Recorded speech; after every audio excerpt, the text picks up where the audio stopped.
Giving you 1940s में जब इनके जो माइनर्स थे, माइनर्स ये जो कानकुन थे ना अमेरिका के, अमेरिका तो इंडस्ट्रियल रेवोल्यूशन से गुजर रहा था, तो माइनर तो अनपढ़ होता है, जिस तरह हमारे अमूमी तौर पे अनपढ़ लोग हैं पॉवर्टी की लाइन से, उधर भी ऐसे ही था। अमेरिका के माइनर्स की मूवमेंट चल रही थी, कैन यू बिलीव, पढ़े तो सही जरा, कि वो पैसे देते थे, 1 पेनी 2 पेनी 1 डाइम जो भी उस वक्त करेंसी थी, कि जितना कमा उनका 1-2 मतलब परसेंट 10% लगाऊंगा।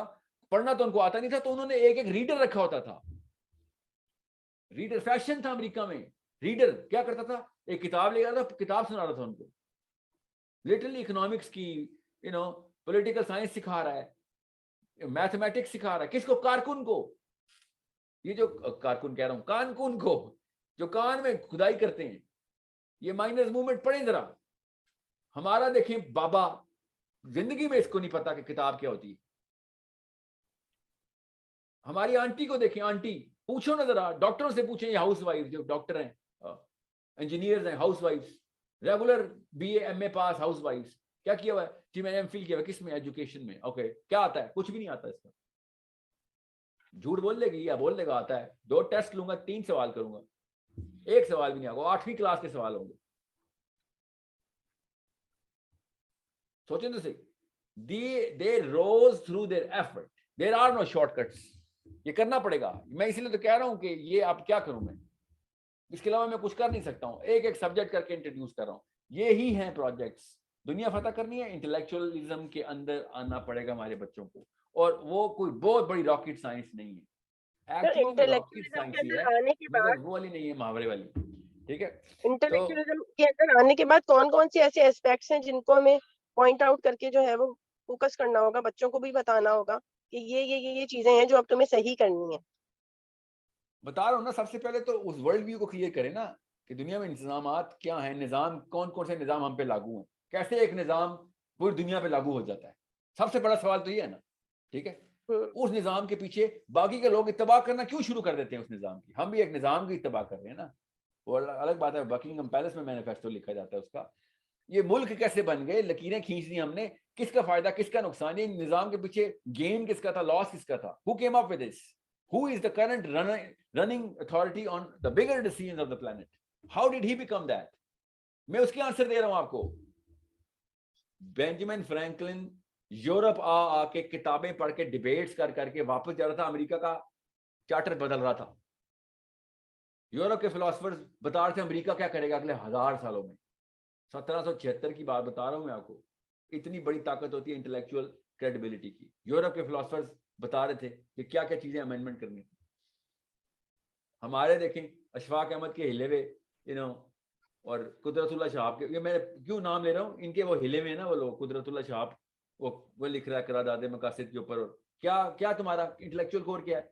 बरकात, सूफीज्म, तावीज, गंडे और जादू टोने। और खुद लिख रहा है मैंने वो लड़की फसाई हुई थी तो मुझे उससे इश्क था। तो तेरा इंटेलेक्चुअल कोर किधर है? What kind of problems are you trying to solve? और वो कह रहा है मुझे रेडियो वाले ने एक पर्ची दी, ये वाला जुमला मत लिखना करारदाद मकासिद में। रेडियो वाले को कैसे पता? मैं वो तावीज वो क्या ना जिक्र अज़कार करता था तो मुझे तसव्वुफ की कुछ लेवल आ गए थे। वो कैसे अपना चार्टर लिख रहे हैं, दुनिया में कैसे इंतजामात को पूरी दुनिया में काबू कैसे करना है, और ये हमारे कैसे लिख रहे हैं। और उसको रहमतुल्लाह अलैह लिखो, करारदाद मकासिद इसमें लिखिए। खुद उसकी किताब पढ़ लें, आपको पता चल जाएगा उसमें और बेंजामिन फ्रैंकलिन में फर्क। तब पता चलेगा अमेरिका पूरी दुनिया के ऊपर क्यों और हम अपने ऊपर भी काबू नहीं कर सक रहे। नाम हमने चाटना इस्लाम का, जो कि कहीं से भी इस्लाम नहीं है। तब पता चलेगा आलिम मेन नबी तालिब, मोटिव है उमर कहीं पे। खत्ताब, अबू बकर सिद्दीक क्या बातें करते थे, और ये देखो मुसलमान आजकल क्या बातें करता है।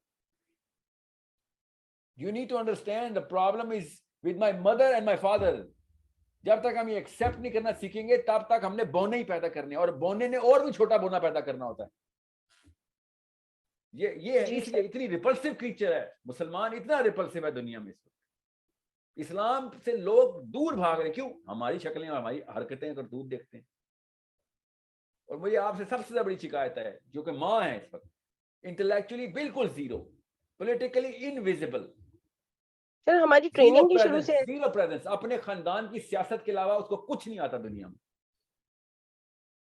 मतलब बेसिक मैथ के सवाल भी नहीं आते उसको, वरना हिसाब किताब पता होता शोर की तनख्वाह का और कहाँ खर्चे जा रहे हैं। वैसे मैथ के सवाल कर लो, जीरो। इतनी मैथ्स आती है आपको हस्बैंड के सैलरी को, कहाँ पे किधर किधर कौन कौन से भाई को पैसे जा रहे हैं, बहन को पैसे जा रहे हैं, माँ को कितने दे रहा है, ये मैथ्स में आपकी पीएचडी है। यू नो, अगर वैसे मैथमेटिक्स से सवाल कर लूं मैं, नहीं वो तो मैंने क्लास 10th के बाद पढ़ी नहीं। क्लास 10th में के बाद आपने कुछ भी नहीं पढ़ा, क्लास 10th से पहले आपने कुछ भी नहीं पढ़ा, सिर्फ पेपर दिए। डिस्कशंस आपकी उस वक्त, मैं आपकी बात नहीं कर रहा हूँ, तमाम मुसलमानों की बात है, डिस्कशन हमारी तब भी शादी की हो रही थी। So the solution is with us, हमारे सामने ही सोल्यूशन पड़ा हुआ है। मैं खुद ही नहीं लेना चाह रहा तो फिर एक अलग कहानी है ना, ठीक है। सो बाकी की कहानी तो हम सबको पता ही है, we know exactly where the solution is. I think this is long enough. I'm going to just make one last question, please. One last